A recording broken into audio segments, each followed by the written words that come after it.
Hi ಎಲ್ರಿಗೂ ನಮಸ್ಕಾರ. ನಾನು ನಿಮ್ಮ ಕೌಶಿಕ್ ಶೆಟ್ಟಿ ಮಾತಾಡ್ತಾ ಇರೋದು. ಇವತ್ತಿನ ಬ್ಲಾಗ್ಗೆ ಸ್ವಾಗತ ಸುಸ್ವಾಗತ. ಜೈ ಶ್ರೀರಾಮ್. ಇವತ್ತು ನಾನು ಮನೆಯಿಂದ ಬಸ್ ಸ್ಟ್ಯಾಂಡ್ವರೆಗೂ ನಡ್ಕೊಂಡೋದೆ. ಆಮೇಲೆ ಬಸ್ ಸಿಕ್ತು ಅಂತ ಡೈರೆಕ್ಟ್ ಯಶವಂತಪುರವರೆಗೂ ಬಸ್ಸಲ್ಲಿ ಹೋದೆ. ಆಮೇಲೆ ಬಸ್ಸು ಅಲ್ಲಿಂದ ಸ್ಯಾಂಡಲ್ ಶಾಪಿಗೆ ಚೇಂಜ್ ಮಾಡಬೇಕಾಗಿತ್ತು. ಆವಾಗ ಚೇಂಜ್ ಮಾಡಿಕೊಂಡು ನಮ್ಮ ಹುಡುಗ ಕಾಯ್ತಾ ಇದ್ದ ಅಂತ ಅಲ್ಲಿಗೆ ಹೋದೆ. ಅಲ್ಲಿ ನಮ್ಮ ಹುಡುಗ ಮತ್ತು ನಾನು ಇಬ್ಬರು ನಡ್ಕೊಂಡು ಒರನ್ ಮಾಲ್ ಮುಂದೆ ನಡ್ಕೊಂಡು ಕಾಲೇಜ್ ಹತ್ರ ಹೋದ್ವಿ. ಈ ಹುಡುಗಿ ಸಿಕ್ಕಿದ್ಲು. ಈ ಹುಡುಗಿಗೆ ರೇಗಿಸ್ಕೊಂಡು ಆಮೇಲೆ ನಮ್ಮ ಜಿಂಗ ಸಿಕ್ತ. ನಮ್ಮ ಜಿಂಗಂಗೆ ಸ್ವಲ್ಪ ಕ್ವಾಟ್ಲೆಗಳು ಕೊಟ್ಕೊಂಡು ಕಾರಿಡಾರಲ್ಲಿ ಆಮೇಲೆ ಒಳಗೆ ಕೂರಿಸ್ಕೊಂಡ್ರು. ಈ ಸರ್ರು ನೋಡಿದ್ರೆ ಅಟೆಂಡೆನ್ಸ್ ಆಗ್ತಾಯಿದ್ರು ಸರ್ರು. ಆಮೇಲೆ ಈ ಜಿಂಗ ನೋಡ್ರಿ ಹೆಂಗೆ ಕೇಳ್ತಾನೆ, ಟೆಕ್ಸ್ಟ್ ಬುಕ್ನ ನೋಡ್ರಿ ಹೆಂಗೆ ಕೇಳ್ತಾನೆ. ನಾವಿಬ್ಬರು ಟೆಕ್ಸ್ಟ್ ಬುಕ್ ತಂದಿಲ್ಲ, ಆ ಹುಡುಗಿ ಹತ್ರ ಹೆಂಗೆ ಟೆಕ್ಸ್ಟ್ ಬುಕ್ ಕೇಳ್ತಾನೆ ನೋಡ್ರಿ.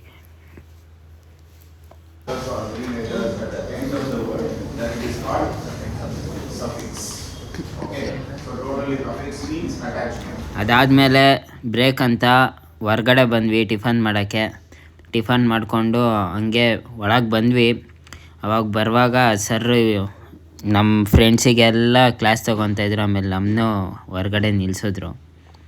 ಪರವಾಗಿಲ್ಲ ಅಂದ್ಕೊಂಡು ನಾವು ಬಂದ್ವಿ. ಆಮೇಲೆ ಒಳಗಡೆ ಸರ್ರು ಹೋದ್ರು ಅಂತ ಒಳಗಡೆ ಕೂತ್ಕೊಂಡು ಇವನಿಗೆಲ್ಲ ಕಾಟ ಕೊಡ್ತಾಯಿದ್ರು. ಆಮೇಲೆ ಮತ್ತೆ ಮನೆಗೆ ಬಂದ್ಬಿಟ್ಟು ಮಲ್ಕೊಂಡಾದ್ಮೇಲೆ ನಮ್ಮಮ್ಮ ಬಂದ್ಬಿಟ್ಟು ಕಾಫಿ ಮಾಡಿಕೊಟ್ರು. ಚೆನ್ನಾಗಿ ಮಾಡ್ತಾರೆ, ಅದಕ್ಕೋಸ್ಕರ ಅವ್ರ ಹತ್ರನೇ ಕಾಫಿ ಮಾಡಿಸ್ಕೊಂಡೆ. ಕಾಫಿ ಕಪ್ಪಿಡುವಾಗ ಇವನಿಗೆ ಸ್ವಲ್ಪ ಗೋಳೊಯ್ಕೊಂಡೆ.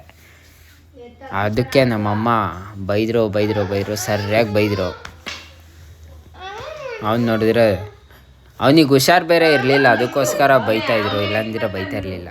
ಅದಾದಮೇಲೆ ಕಾಫಿ ಮಗ್ಗಿಟ್ಟಾದ್ಮೇಲೆ ಊಟಕ್ಕೆ ಕರೆದ್ರು. ನಾನೇ ಇವತ್ತು ಹೇಳ್ಬಿಟ್ಟು ಮಾಡಿಸಿರೋ ಬಿರಿಯಾನಿನ ತಿನ್ನುವಾಗ ಚೆನ್ನಾಗಿತ್ತು. ಓಕೆ ಫ್ರೆಂಡ್ಸ್, ಬಾಯ್, ಗುಡ್ ನೈಟ್. ಅಷ್ಟೇ ಇವತ್ತಿನ ವಿಡಿಯೋ.